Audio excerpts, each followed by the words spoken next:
Vamos a dar por inaugurado este primer ciclo de seminarios internacionales año 2024, que tiene como título general Inteligencia Artificial en la Tecnología Automotriz. El título de la ponencia es La integración de la inteligencia artificial en la movilidad eléctrica. El mismo que está a cargo del ingeniero y doctor Alberto Martín Zaira Rojas, es uno de los fundadores del Instituto Peruano de Inteligencia Artificial y Ciudadanía Digital. Va a ser una bonita oportunidad poder escuchar su ponencia y desde ya, tiene usted la palabra, maestro. Gracias, Daniel. Buenas noches, damas y caballeros. Estamos aquí nuevamente en una presentación más del Instituto de Inteligencia Artificial y Ciudadanía Digital. No sé si está bien, mi pantalla está completa. Muy bien, todo muy bien, maestro, correcto. Perfecto. Bueno, iniciamos entonces la integración de la inteligencia artificial en la movilidad eléctrica y los desafíos que esta representa y los progresos. Eh, eh, Como introducción, debo mencionar de que eh, esta movilidad eléctrica está revolucionando el transporte hacia un futuro seguro, eficiente y sostenible. Está concatenada la parte de rendimiento y medio ambiente, pero aún así hay ciertas situaciones que vamos a explicar posteriormente. Entonces, examinamos en esta parte la manera como la inteligencia artificial impacta en la movilidad eléctrica.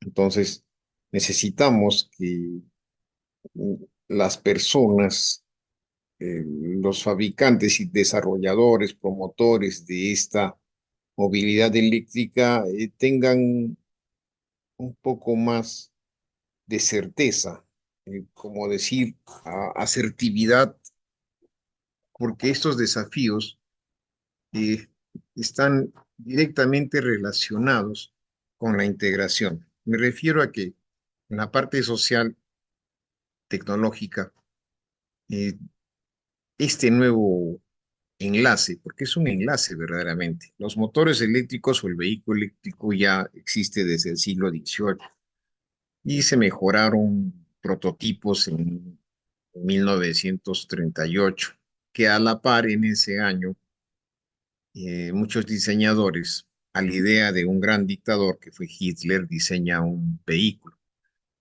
Y la otra parte de la integración es de que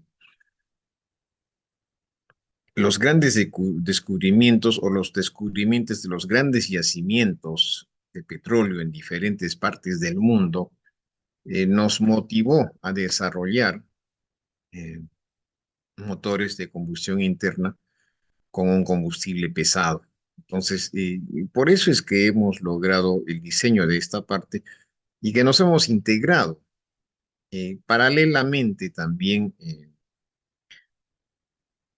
había una parte de complementaria, que es la electricidad, y que lo único que está haciendo la inteligencia artificial es integrar algo muy antiguo, que es la electricidad, y hacerla eficiente.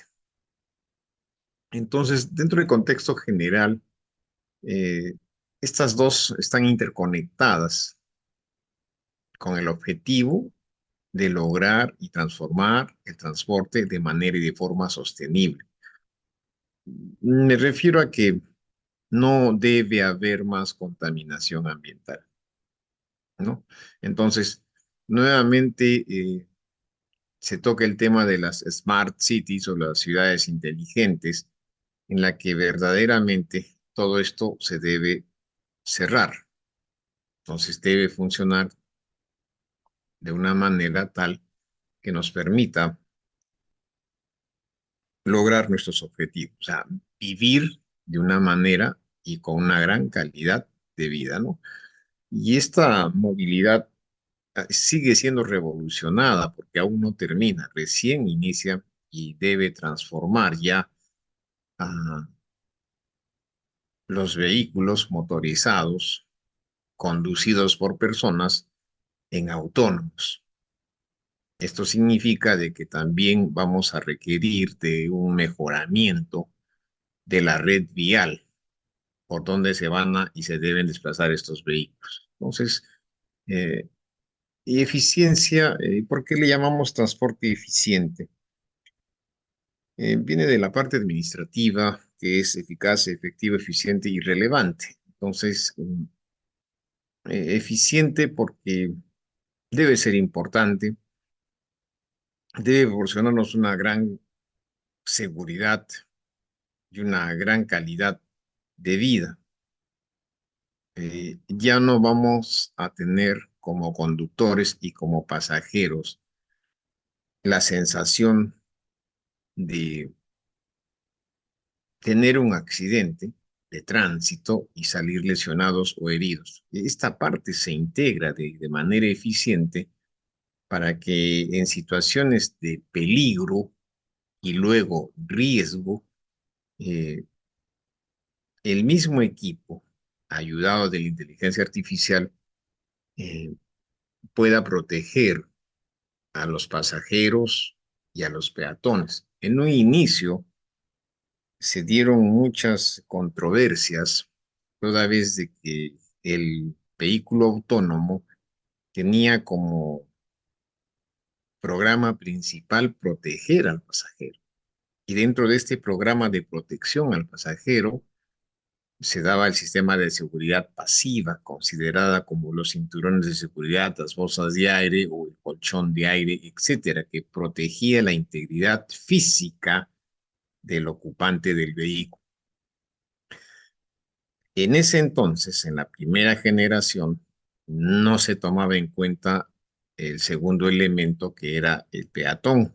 Entonces, sí se dañaba al peatón y se hicieron algunas correcciones para que en la mayoría de casos la inteligencia artificial trabajara directamente con sensores para poder localizar, focalizar elementos en movimiento, determinar qué tipo de persona o de elemento era y de acuerdo a eso aplicar sus técnicas de seguridad.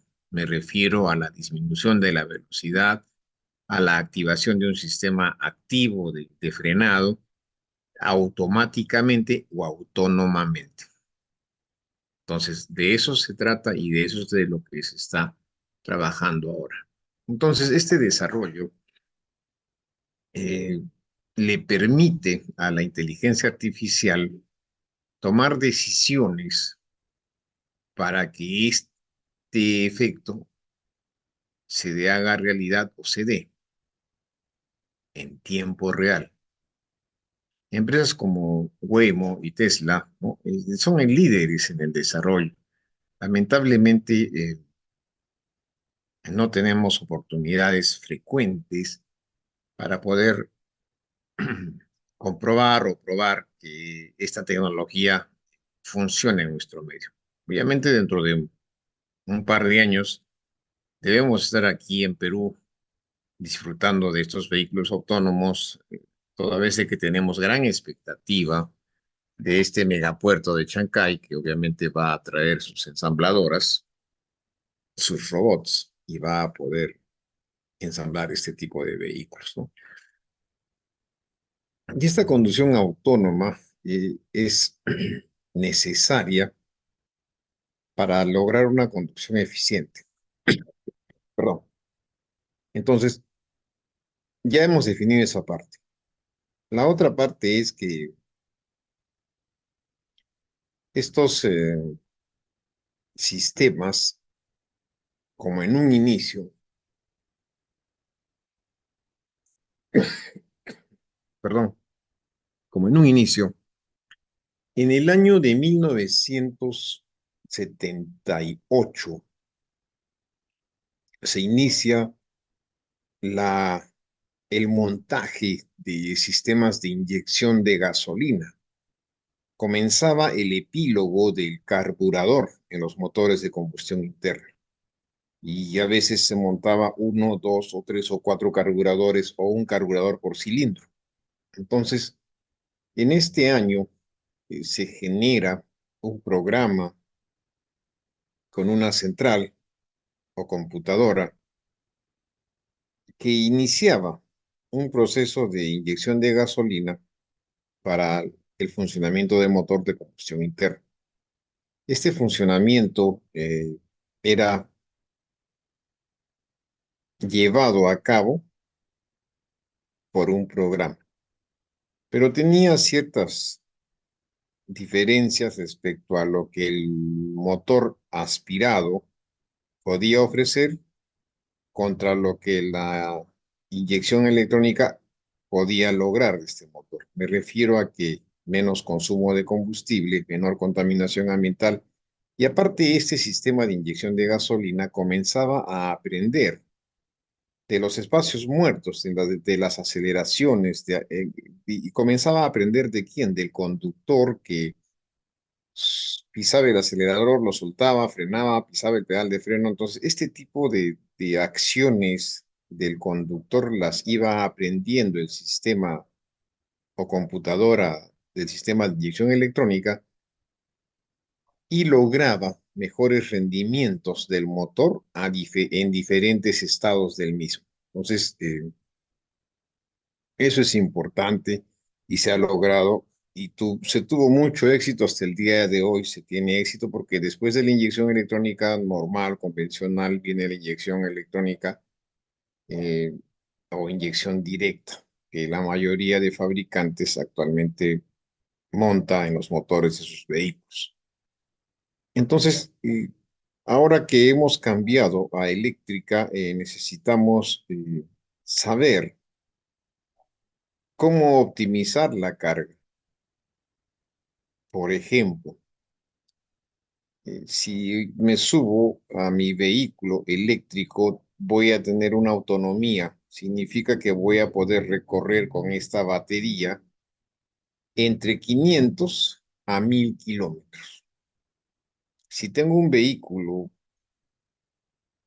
de alta tecnología, entonces voy a obtener como máximo 800 kilómetros de recorrido. Si a este vehículo invito a subir a un colega, a una persona, el peso va a aumentar. Por lo tanto, va a desgastar o requerir de mayor energía. Si suben dos personas o cuatro personas, significa que el peso va a utilizar la energía de la batería, que es una plancha que va en la parte baja del vehículo, y la autonomía se va a reducir posiblemente al 50%. Una de las grandes dificultades para este vehículo ha sido el montaje del aire acondicionado, que generalmente es con un motor tipo compresor. Y como ya no hay ningún elemento en movimiento en este motor de inducción, entonces se ha tenido que hacer una serie de trabajos para montar un sistema de aire acondicionado y refrigerar el habitáculo del vehículo. Bien, optimizar la carga significa que para no desgastar la batería, programe en mi vehículo. Bueno, me voy a desplazar ahora a mi centro de labores y voy a llevar a unos compañeros de trabajo. Voy a presionar un botón o con simplemente activar el micrófono del sistema de control del vehículo, le diré que avance a la dirección determinada, punto 1, a velocidad no mayor de 30 kilómetros por hora. Eso significa de que el tiempo que voy a emplear en desplazarme, que ya anteriormente era 10 o 15 minutos, ahora se va a duplicar a 30 minutos. Y eso va a aumentar la seguridad de los pasajeros del vehículo, va a reducir el índice de accidentes y no va a consumir la batería como si estuviera en una conducción o desplazamiento normal. Por eso hay que optimizar la carga. Son dos tipos de carga, la carga lenta y la carga rápida. Nosotros que operamos el equipo móvil comúnmente llamado teléfono celular, nos hemos dado cuenta, los que hemos renovado equipos de comunicación, el cargador ahora dice 20, antes el anterior era 10, ahora dice 20. La carga rápida es importante por el tiempo para todos nosotros, pero es mala para la batería del vehículo. Por eso es que se optimiza la carga y se proporciona o se genera una proporción del desgaste de energía de la batería dependiendo del lugar y de la distancia hacia donde me dirija con el vehículo.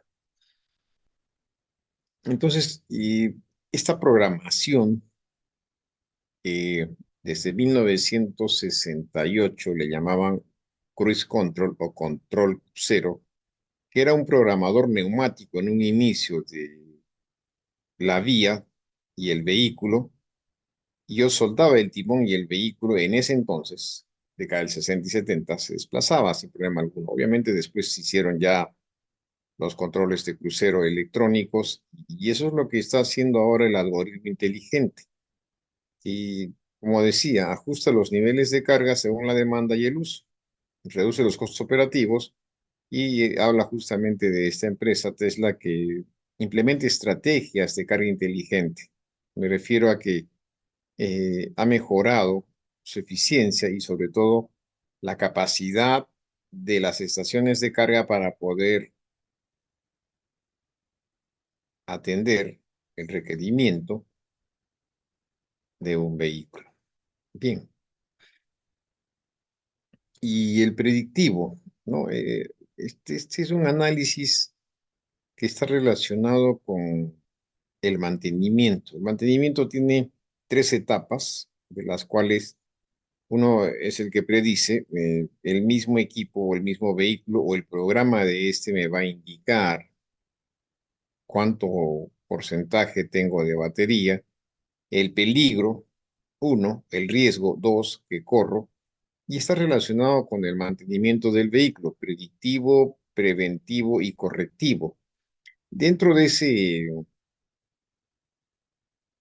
preventivo y correctivo, existe un mantenimiento de oportunidad. Me refiero a que algún conductor eh, que ha querido llegar más rápido le imprime mayor velocidad al vehículo y esto va a llevar o a traer como consecuencia la utilización del sistema de frenos. Y esto se va a desgastar por el peso del vehículo. Entonces, esto hace que el sistema de control y de monitoreo de los sensores nos indique de que verdaderamente necesitamos detener el vehículo o llevarlo al servicio para eh, su mantenimiento.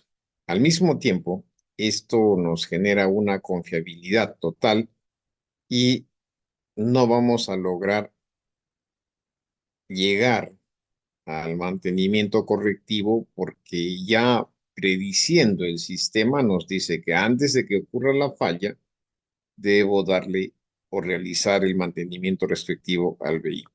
Eso es importante y eso es lo que se viene haciendo, solo que ahora está programado, ¿no? Entonces, esto significa de que voy a tener un programa pormenorizando el sistema de carga y programando el sistema de desgaste de las baterías. Aquí me gustaría mucho manifestar o hablar de los sistemas híbridos que son autogeneradores de corriente eléctrica, pero en este caso lo que sucede es que voy a hacer que los elementos o los electrones vuelvan a la parte positiva para nuevamente fluir y generar energía o potencia. Entonces, ante situaciones como estas, ¿no? Los sensores de el vehículo autónomo o del vehículo que lo conduce una persona y es eléctrico, va automáticamente a determinar, a descifrar algunos estados de la vía o de la carretera. Necesariamente deberá de contar ese sistema de carreteras de una NET o de una interfase que me permita lograr obtener información de la carretera y con esta interfase aplicar los sistemas de seguridad activa y pasiva del vehículo. Entonces, de esto es de lo que trata, para evitar un accidente o algo no planificado o no planeado, ¿no? En los casos de gestionar el tráfico con inteligencia artificial, se ha tomado como ejemplo la ciudad de Singapur y también en Barcelona, país asiático y europeo, y ellos gestionan el tráfico. Tengo mucho conocimiento de la DGT de España, que ahora tiene y cuenta con cámaras antropométricas y está mejorando el sistema. Ahora este sistema IA también ubica este tipo de cámaras y automáticamente va a reducir la velocidad. Otro de los aspectos de este sistema es de que reconoce las zonas por donde el vehículo debe circular a una determinada velocidad. Entonces, eso es importante y ya nos va a cuidar mucho más. Entonces, eh, a veces, como vimos en la parte anterior, el tráfico es un poco complicado. Entonces, ya comienzo a interactuar con el sistema y comienzo a mejorar las oportunidades de desplazamiento por vías diferentes, de menor recorrido y de menor tráfico. Yo necesito seguir circulando sin tener detenciones. Debo considerar de que en cada detención que yo tenga, eh, no va a haber consumo de combustible, de corriente se va a cortar. Y esto va a generar un ahorro de la batería en cuanto al desgaste o descarga de esta se refiere. Bien, entonces esta inteligencia artificial en los autónomos y en los eléctricos nos va a dar recomendaciones y se va a adaptar a nuestras preferencias. De pronto yo me siento más seguro por la ruta A que por la ruta B y así sucesivamente. Entonces, cada dato que le doy al vehículo autónomo o eléctrico eh, está basado en mi experiencia, porque muchas de las personas que hemos manejado vehículos con accionamiento de nuestros miembros superiores e inferiores, mecánicos, nos vamos a subir a un eléctrico porque ya antes en este proceso de, de interfase o de cambio hemos conducido un auto antiestrés y un auto o un vehículo antiestrés era este vehículo o es hasta la fecha este vehículo que cuenta con una caja o un sistema de transmisión automática. Y para las personas que desean manejar un poco más, esta misma caja trabaja como una caja secuencial. Entonces, de eso se trata, ¿no? ¿Y cuáles son los desafíos que tenemos para implementar la IA en los vehículos? Por ejemplo, se presentan múltiples. Entonces, no nos vamos a poder adaptar.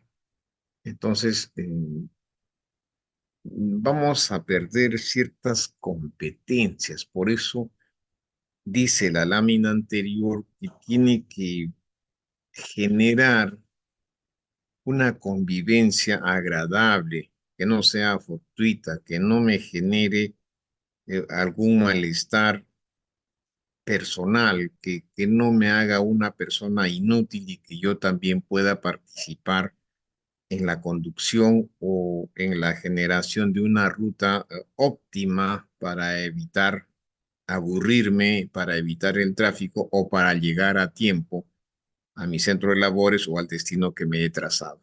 Entonces, este hecho de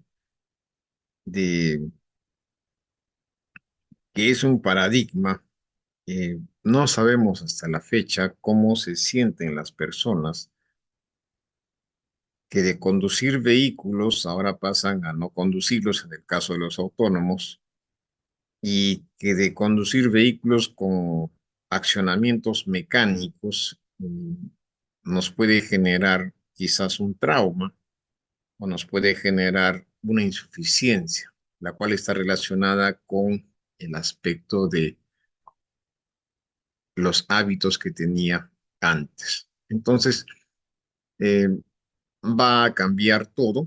Nuestra infraestructura debe adaptarse o redefinirse a esta nueva tecnología.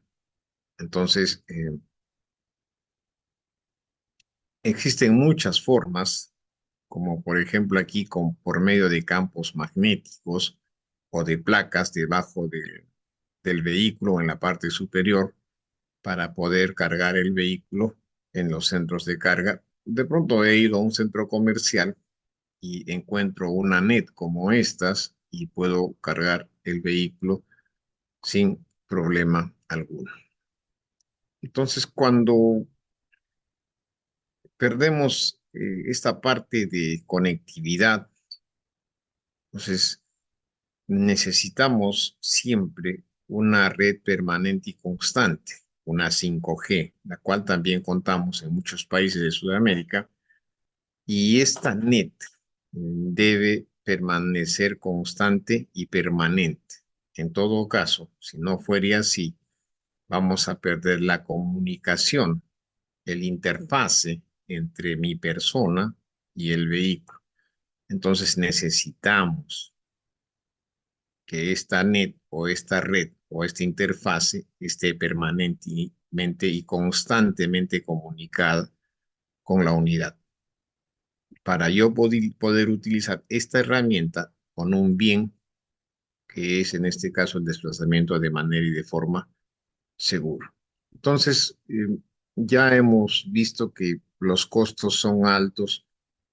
La excusa de muchos de los diseñadores o fabricantes de vehículos es de que estamos salvando la humanidad, estamos conservando el medio ambiente o las estamos tratando de mejorar la sostenibilidad, pero esta es una tarea muy difícil para la inteligencia artificial, toda vez que aún le falta una serie de datos para poder afinar una serie de situaciones que a la fecha no se han logrado efectuar en los vehículos. Entonces necesitamos reducir estos altos costos, sobre todo con los países emergentes, antiguamente llamados como tercermundistas, ¿no? Y como esta es una tecnología nueva y a la vez costosa, entonces se ha realizado el planteamiento de financiamiento. En esta parte debo indicar, de acuerdo a la experiencia obtenida en Europa y aquí también en Perú,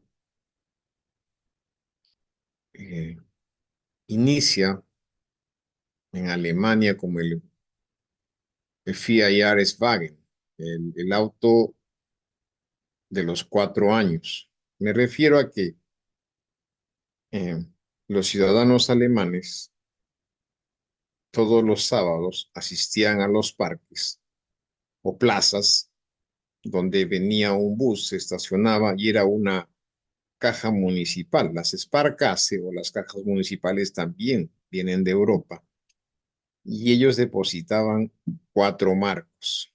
Mensualmente se depositaba 4 marcos y este programa de 4 años, una vez culminado, recibía el ciudadano alemán el famoso escarabajo. Lamentablemente, por cuestiones de la Primera Guerra Mundial, muy pocos de estos ciudadanos recibieron el vehículo, pero sí lo recibieron. De esta misma forma y con esa probabilidad de efectividad, se hicieron y se generaron diversas formas. En Japón el Tanomoshi, aquí en Sudamérica o en Perú el famoso pandero, que era inscribirse en un programa de pagar y depositar ciertas cuotas y nuevamente hacerse de un auto propio, ¿no? Y si de pronto se daba un sorteo y uno salía ganador del auto, seguía generando o depositando sus cuotas y se hacía de un auto con cómodas cuotas mensuales, lo que después se ha convertido en un crédito financiero por el sistema de bancarización.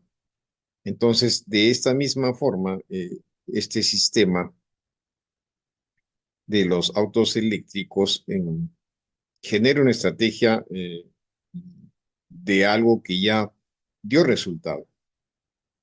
Entonces, nos va a permitir a nosotros eh, cambiar nuestro vehículo con un cierto sistema de financiación.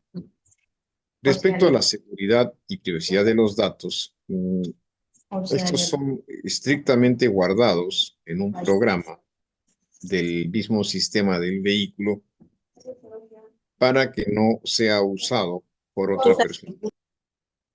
Los diferentes sistemas de conducción y formas y maneras que yo le voy a aplicar a mi vehículo los está memorizando y procesando la inteligencia artificial a fin de mejorar y proporcionarnos nuevas técnicas y generar nuevas habilidades en nosotros. En el caso del vehículo autónomo, va a aprovechar de esta información para también realizar un traslado de manera y de forma segura y evitar el accidente y hacer más eficiente el uso de esta energía renovable. Entonces, para proteger esta data, esta información, en el sistema europeo hay un GDPR, entonces lo que antiguamente se llama el Rundfunk, que era un sistema que iba conectado de serie en todos los radios o autorradios de todos los vehículos que circulan en Europa. Y apenas se daba un accidente en la carretera, por más que se estuviera escuchando un CD o música o un cassette en ese entonces, se cortaba toda esa información y salía la información con un volumen 12 o 20 de que había un accidente en la carretera 5, en la carretera 3 o en la carretera 2 y había que reducir la velocidad. Y nos daba opciones para tomar algunos desvíos y evitar enfrascarnos en un tráfico en una red vial. De esta manera también con esta vivencia en la inteligencia artificial, con este sistema GDPR, eh, toda esta información la procesamos en nuestro vehículo. Y esa información nos sirve a nosotros para que toda la data no pueda ser utilizada con otros fines. Entonces, posiblemente dentro de este desplazamiento tenga un llamado telefónico y de un contrato especial o algo que me va a permitir solucionar un problema, pero que no deseo que nadie lo conozca. Entonces, justamente este sistema protege esta data o esta información. De la misma manera, lo que conocemos como virus no va a ingresar a nuestro sistema y va a alterar el manejo, porque siempre hemos dicho en nuestras exposiciones en nuestra institución o nuestro instituto de que el talento es amoral, puede servir para hacer el mal como para hacer el bien. En esta parte hay que ser precisos y exactos y también van a haber programas que van a tratar de evitar el éxito del cometido del vehículo, ¿no? Entonces, eso es lo que tratábamos el día de hoy con colegas profesionales de alto nivel de la Universidad Autónoma de Querétaro y nuestra generación ya no está preparada para generar este tipo de información. Entonces, la inteligencia artificial requiere una cantidad de profesionales para poder mejorar. Entonces, necesitamos tecnologías innovadoras. Y a lo que yo debería acotar en esta parte de que solo debemos desarrollar situaciones que nos permitan utilizar las recetas antiguas para mejorarlas con esta nueva tecnología de autosuficiencia y automejora, ¿no? Y bueno, esta movilidad eléctrica, impulsada por la inteligencia artificial, enfrenta pues múltiples avances y desafíos que marcan un camino hacia el transporte más eficiente y sostenible. Esto es lo que normalmente hacemos y estos avances eh, nos dan paso, y ya nos han dado paso a la parte de la autonomía o los vehículos autónomos. Entonces, con nuestras experiencias, con nuestros tipos de manejo y inclusive la data y la recopilación de conductores de grandes flotas de manejo, se han tomado en cuenta esto, se han procesado y se le ha entregado esta data o esta información al vehículo autónomo como un procesador de datos para que finalmente con los sensores en una ruta determinada pueda tomar una decisión la máquina y llevarnos por un lugar seguro y a una velocidad en la que ante una situación de colisión o choque no tengamos lesionados ni heridos. Si mi auto, que es autónomo, y el otro que está a mi costado también es autónomo, respetarán los espacios de seguridad y evitarán todos los accidentes. Y esto va a mejorar en sí la experiencia del usuario y nos va a dar una tranquilidad en el de transporte. Y si hablamos del Organismo Mundial de la Salud, eh, yo creo que sus expectativas van a ser de que las tensiones en el ser humano y en la persona con este sistema deben disminuir.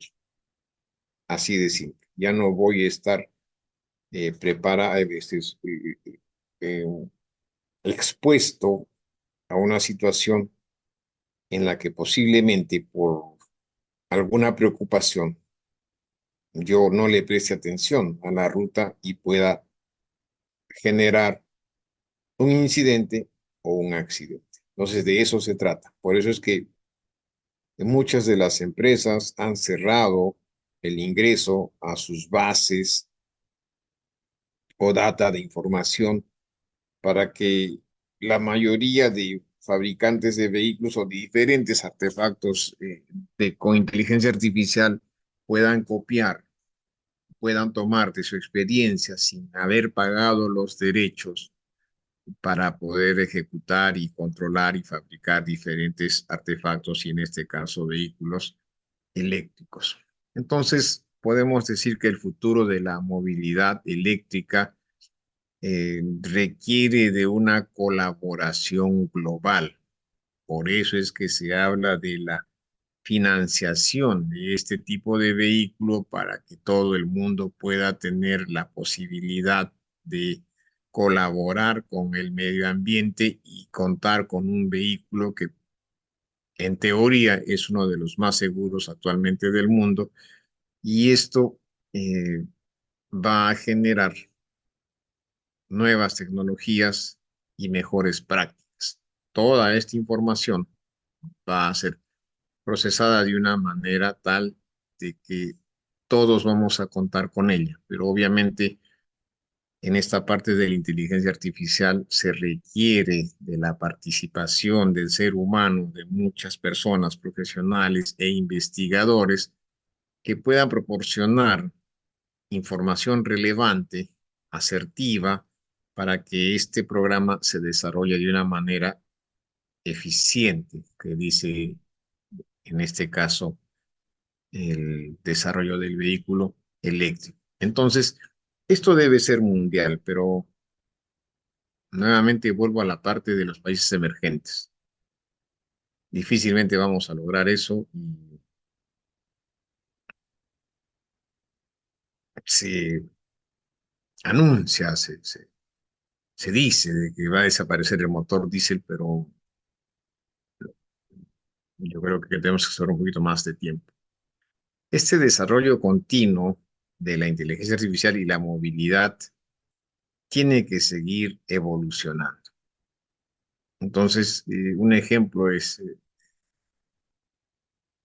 la foto, ¿no? Antes teníamos que llevar el dinero al banco, barril o efectivo. Después lo hemos trabajado de manera y de forma electrónica, con una tarjeta.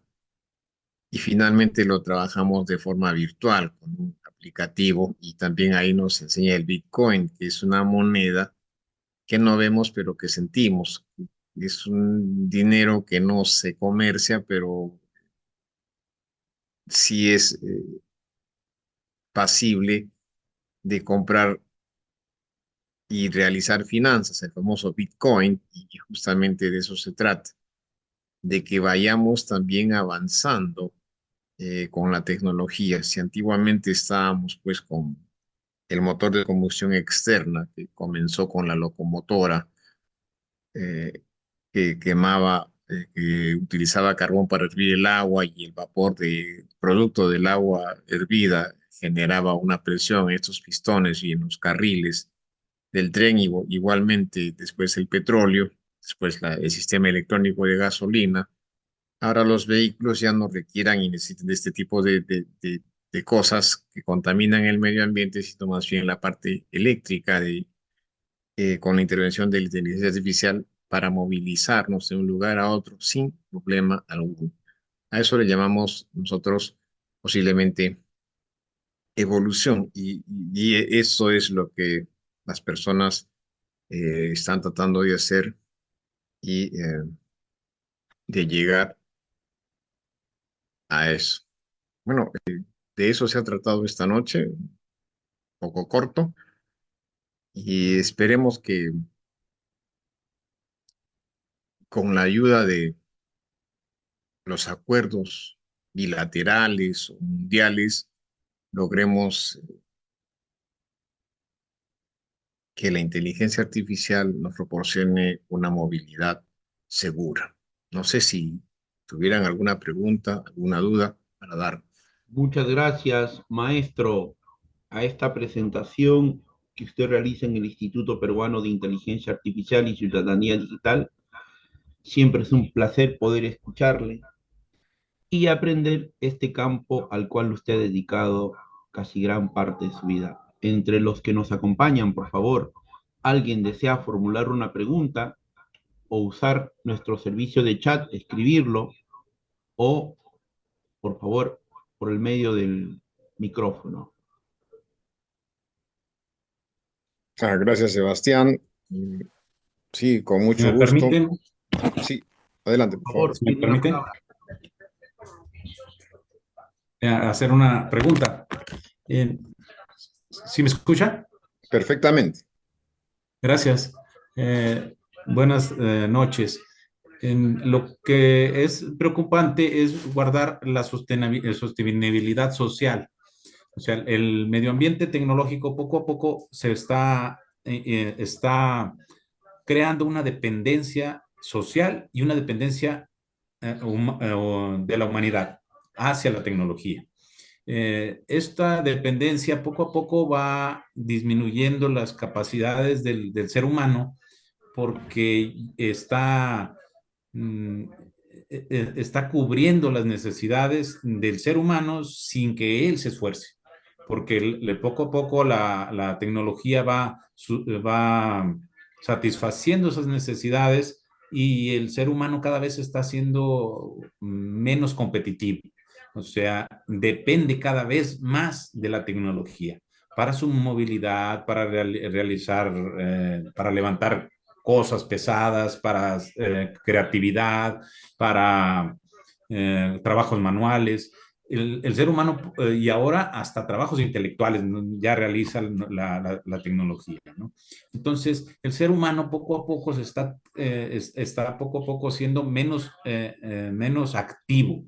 O sea, ya está prácticamente viviendo como chavorruco, así como que nadando de muertito y la tecnología me soluciona todo. Lo que me preocupa es el que es generacional, ¿no? Tenemos una generación hasta los años 80 donde pues la tecnología era mucho más escasa. Empieza un desarrollo más exhaustivo a partir de los 80 hasta el 2000, donde empezamos a explorar estas generaciones. Posteriormente al 2000, al 2020, la explosión tecnológica fue súper acelerada.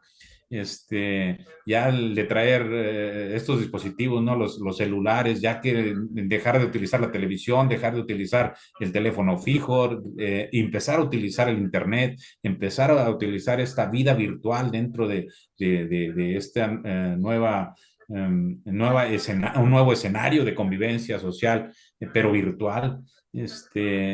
Pues ya ahora nos dan otro tipo de seres humanos, o sea, ya no es los mismos seres humanos que existían en la generación hasta los 80s, post 80s y la generación de cristal o que posterior al año 2000.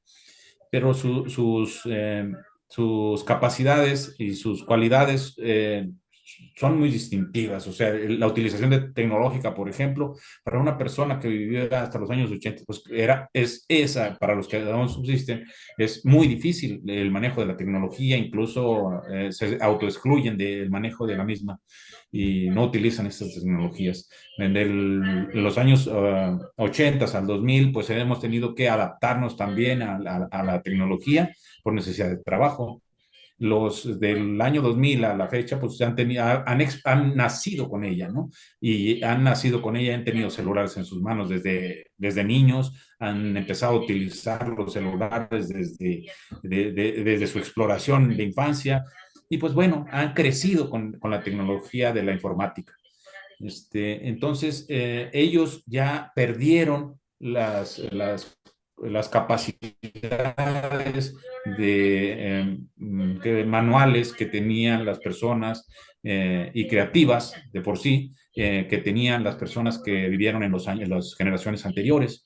Si la tecnología de pronto estallara y dejara de funcionar, que no hubiera electricidad, porque aún la tecnología depende de la energía eléctrica, que no hubiera energía eléctrica, quedaría todo obsoleto, no habría teléfonos, no habría computadoras, no habría nada, ¿no? Porque toda la tecnología funciona con energía eléctrica. Si esto pasara o fuera un colapso, ¿no? Ya no funcionarían las máquinas, ya no funcionarían los ordenadores, todo lo tendrían que volver a hacer manual. Prácticamente tendríamos una sociedad naciendo de nuevo, ¿no?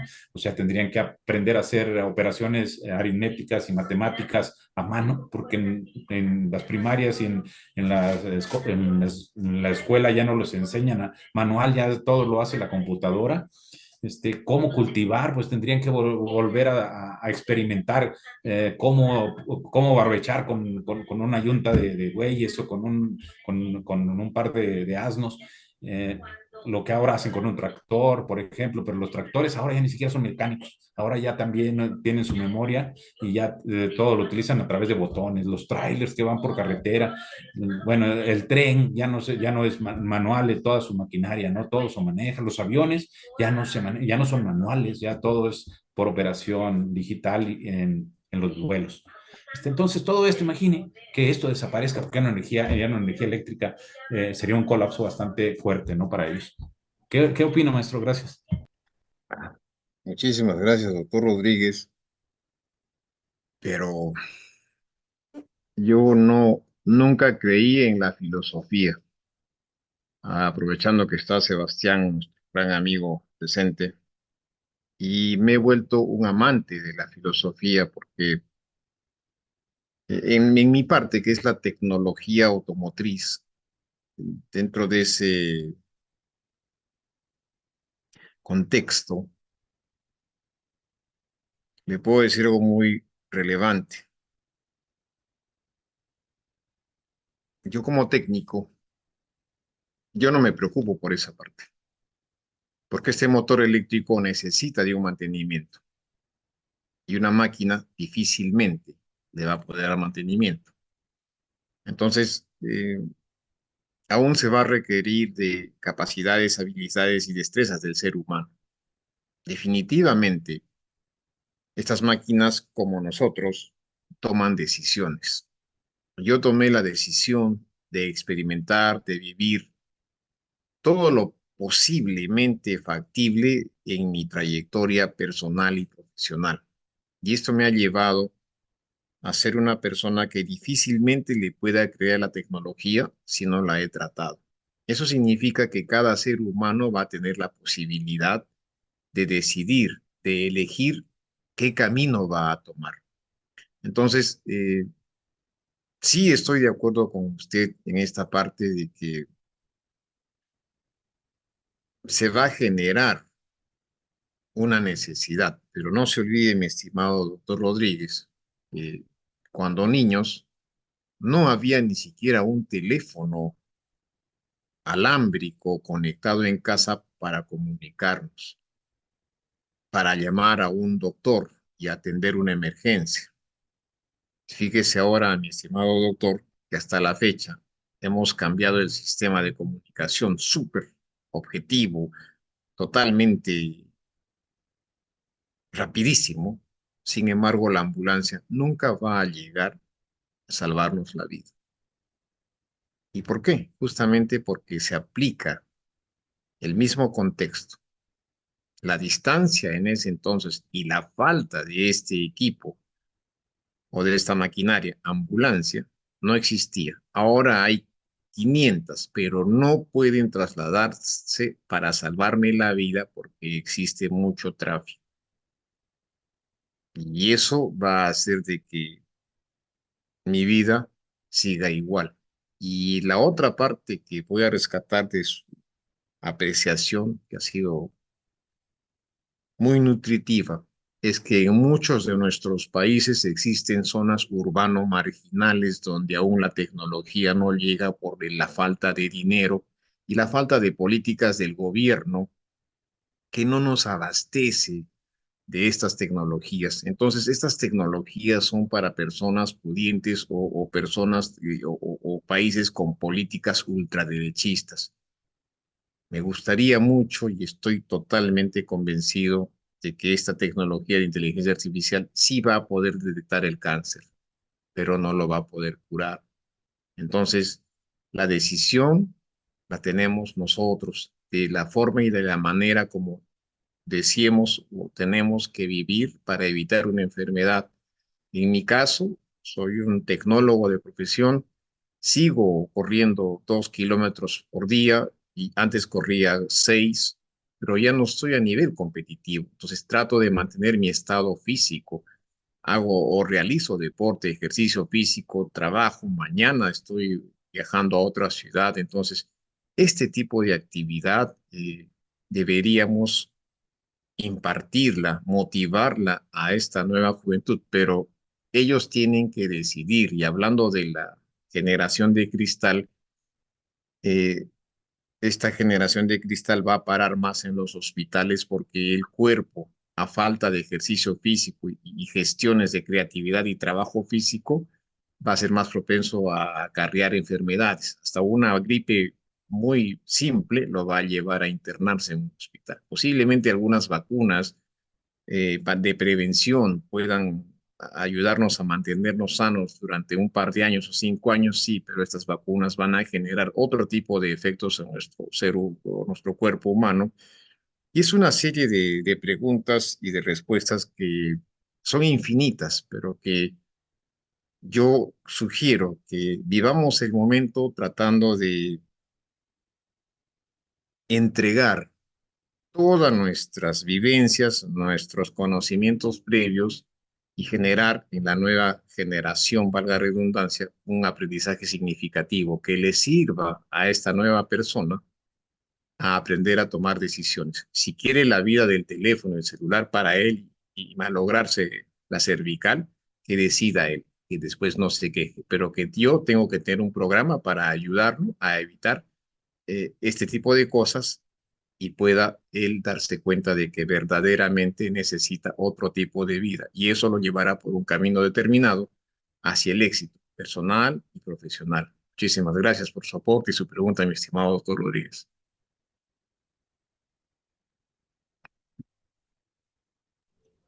Gracias, maestro. Y a usted. Alberto, a la pregunta de doctor Rodríguez, eh, yo diría que un hombre clave en su trabajo pionero en este ciclo, don José Ortega y Gasset, ya lo había señalado en 1936 en Meditación de la Técnica. Es casi lo mismo a la explicación de Ortega de lo que le va a pasar a la Roma imperialista. ¿Por qué?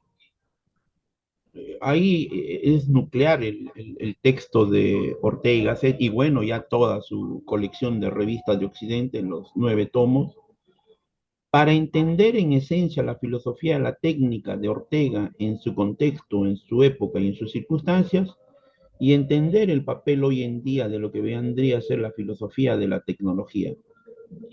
Yo creo que en esencia, si fuera yo reduccionista y tomara algo fundamental, es esa filosofía de la tecnología y de la técnica iría en lo que es el tema de las manos del hombre.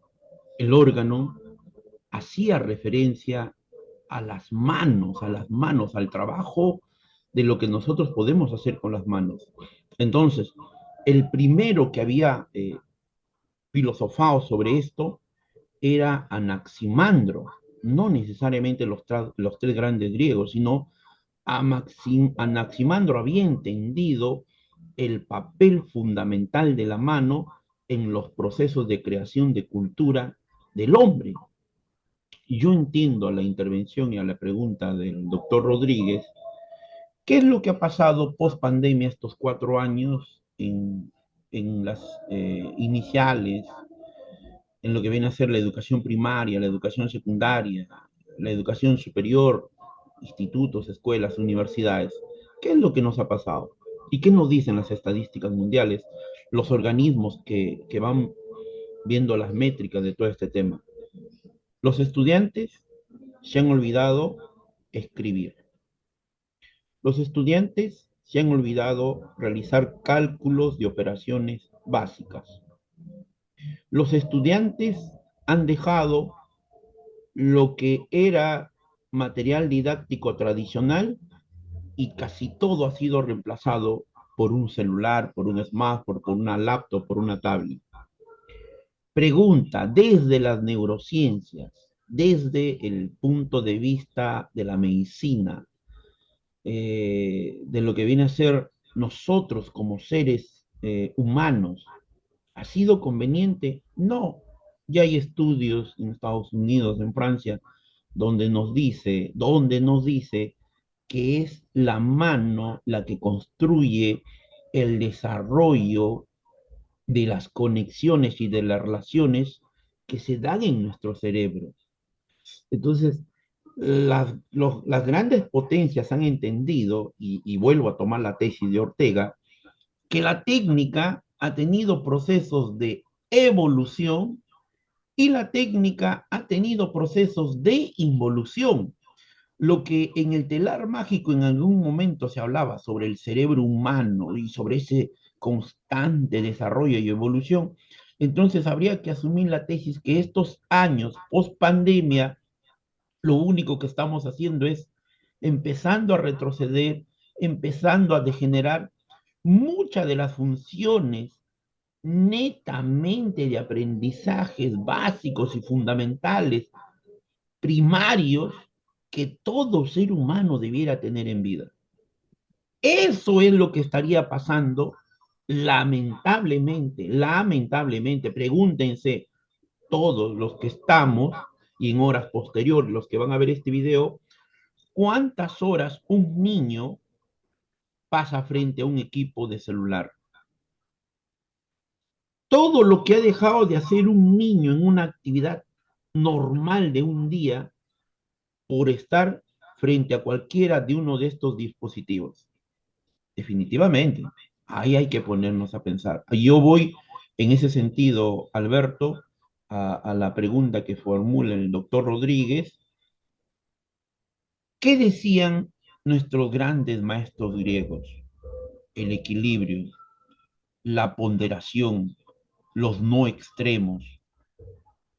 Eso es fundamental, fundamental. Darle un tiempo para el desarrollo cognitivo, darle un tiempo para el desarrollo, el equilibrio físico, darle un tiempo para actividades de creación lúdicas, de deporte, darle un tiempo para lo que viene a ser el mundo del arte, la expresividad. Entonces, educar, el lema del instituto nuestro, educar al hombre todo cuanto tiene de hombre. Tres procesos fundamentales: culturización, hominización y socialización, que tienen que estar presentes para formar al hombre del mañana, para formar al ciudadano del futuro, más aún en este contexto de inteligencia artificial, mal llamado inteligencia artificial, porque los expertos nos dicen sistemas computacionales complejos. Eso sería mi participación un poco, doctor Rodríguez, y al maestro Alberto. Muchas gracias, Daniel. No sé si tenga algo que ver el doctor Rodríguez, por favor. No sé. Bueno, eh, algo importante. eh, Se llama tiempo y espacio. Entonces, yo como persona, con la experiencia con la que cuento, no puedo juzgar a un joven. Su pensamiento es diferente, su estatus es diferente y sus emociones son diferentes. Y un ejemplo, ¿no? Antes llamaban a esta palanquita el joystick que servía para jugar estos videojuegos en la televisión. Y una empresa, muy inteligentemente, a este tipo de generación le aplicó el mismo manubrio del joystick de juego a las máquinas de montacargas o que cargan equipos. Entonces, esta persona ya se encontraba familiarizado con el control y tenía una gran capacidad de habilidad y destreza. Entonces, ahí se utilizó correctamente el invento de una empresa de diversión y de distracción para convertirla en una herramienta de precisión, de traslado y de transporte. Entonces, como digo, nunca pude definir, ni aceptar, ni adoptar la filosofía, pero ahora estoy hablando filosóficamente y eso me lo ha dado la experiencia. Entonces, cada ser humano tiene derecho a vivir sus propias experiencias y construir su propio conocimiento. Como manifesté hace un momento, nosotros somos las herramientas, somos las personas, las que hemos vivenciado y debemos entregar esta información, y esta persona de una generación diferente a la nuestra debe construir un nuevo conocimiento. Si verdaderamente le ha servido, puede seguir adelante y sobresalir o sentirse realizado con este tipo de conocimiento, entonces significa que tiene ya acreditado un aprendizaje significativo que le va a servir a esta persona para ser una persona de mejor calidad. Y de eso se trata. Yo por lo menos ya con lo que estoy viendo en mi entorno, no voy a juzgar ni puedo juzgar a nadie. Lo único que puedo hacer es decirle: madura, modérate y aprende a tomar decisiones, las cuales te lleven a construir un nuevo aprendizaje. Si te vas a caer o vas a tropezar y te vas a equivocar, ya estás aprendiendo. Y ese aprendizaje te va a servir para que no te equivoques nuevamente, porque este mundo y esta época y este momento es demasiado exigente para que una persona se equivoque una vez por lo menos. Si se equivoca una vez, esa persona no está preparada para el sistema productivo nacional o para el sistema productivo científico mundial. Entonces, por eso es que hay generaciones y siguen habiendo clases y siguen habiendo personas emergentes, aquellas que, como manifestó el doctor Rodríguez, están barbechando los terrenos actualmente sin tecnología. Para mí, son las que más saben respecto a cualquier otra tecnología, porque al animal lo tratas con cariño, lo alimentas y este va a seguir con este afecto y este cariño y buen trato, barbechando la tierra o arando la tierra. La máquina no le das un mantenimiento correcto, entonces se va a parar. Ni acariciándola la máquina va a poder seguir trabajando y requiere de otro técnico u otra persona para poder seguir prestando un servicio o de pronto con este programa de mantenimiento predictivo nos va a indicar con un foquito en una pantalla, ya me toca mantenimiento, ya no voy a poder seguir barbechando o arando el terreno porque solo puedo rendir 5 kilómetros. Entonces, yo pienso más que todo que tenemos que aportar. Todos los participantes en esta ponencia debemos aportar y los que no aportan tienen que aprender y si aprenden, aprendan cosas buenas para que puedan en un momento que les toque su turno aportar. Eh, Tenemos diferentes escenarios y esto lo sabemos ya desde el colegio, juego de roles. Por eso digo, Daniel, no podemos hacer que esta juventud escriba. Ya no lo va a hacer. Esta juventud ya solo le habla al micro y automáticamente aparece el texto en la pantalla y posteriormente posiblemente le diga imprimir y automáticamente el documento se va a imprimir. Ya no necesita escribir, está perdiendo habilidades y está generando otro tipo de habilidades como manejar una inteligencia artificial y decirle necesito un proyecto X que pueda evitar la contaminación ambiental que no esté considerada la gasolina, pero sí el alcohol. Entonces, la inteligencia artificial nos va a dar una alternativa de usar el gasol o el alcohol o etílico o metílico y para la combustión de los motores. O sea, se llama el flex fuel. Entonces, este combustible alternativo posiblemente nos ayude, pero en sí también nos va a decir que necesitamos de diseñar otro tipo de cámara de combustión u otro tipo de pistón u otro tipo de cilindro para que este combustible flexible o alternativo pueda funcionar en este motor sin contaminar el medio ambiente. Son alternativas que nos proporcionan y que nosotros debemos saber aprovechar de una manera productiva en bien de la humanidad. ¿Alguien desea formular alguna pregunta, alguna duda, alguna consulta? Maestro, en relación al vehículo autónomo, en un estudio de prospectiva, que por cierto hay un peruano que hace un brillante trabajo después de su experiencia en Estados Unidos, en Europa tuvimos la suerte de tener contacto con él en una asesoría de una empresa privada, es peruano, ¿eh? Y su libro está colgado en las redes, totalmente libre, gratuito. En un estudio de prospectiva de un futuro probable, de un futuro plausible y de un futuro deseable, maestro, en relación a los vehículos autónomos, dos puntos nucleares que casi no lo toman en cuenta. El tema de lo que vendría a denominarse transporte sostenible y cómo hacemos uso del reciclaje de aquellos accesorios, de aquellas partes de estos vehículos autónomos eléctricos que ya se dejan de usar. ¿Cómo entonces hablaríamos de un transporte sostenible y cómo entra a jugar el tema del reciclaje en esta perspectiva de lo que va a vivir el Perú después de lo que se dé esta inauguración del megapuerto de Chancay y los otros megapuertos y todo lo que se nos viene en relación a los vehículos autónomos? ¿Qué nos dice, maestro, por favor? Bueno, al respecto solo funciona en muy pocos países. Posiblemente nos convirtamos ya nosotros en el basurero del mundo. Ya, no olvidemos dentro de mi campo, obviamente, que en la década del 90, el presidente trajo los famosos autos con timón cambiado, con unas situaciones de contaminación de Japón que no teníamos aquí.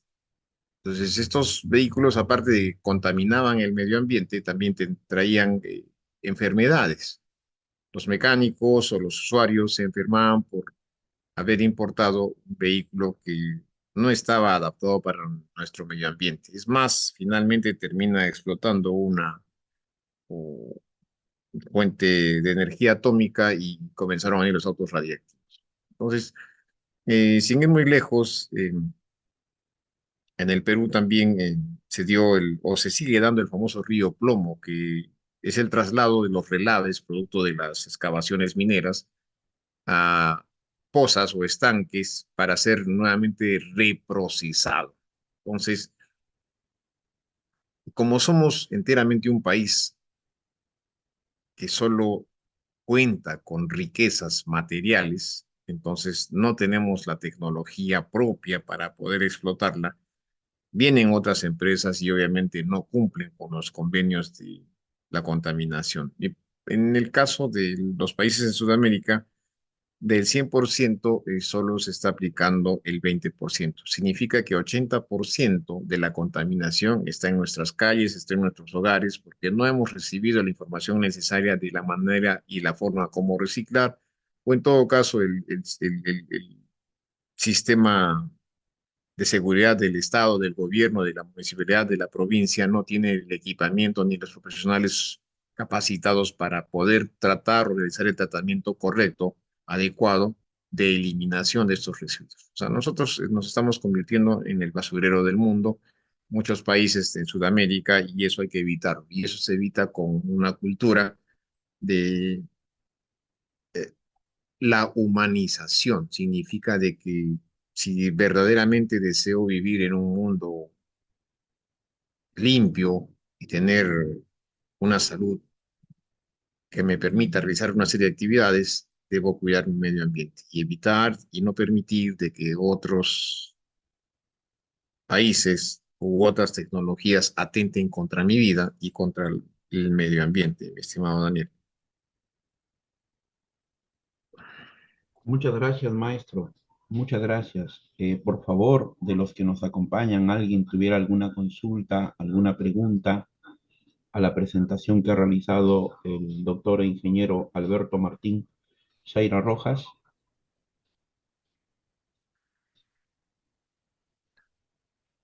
Muy bien, maestro. Entonces, desde ya un agradecimiento a nombre del directorio, colaboradores en el Perú, colaboradores en el extranjero.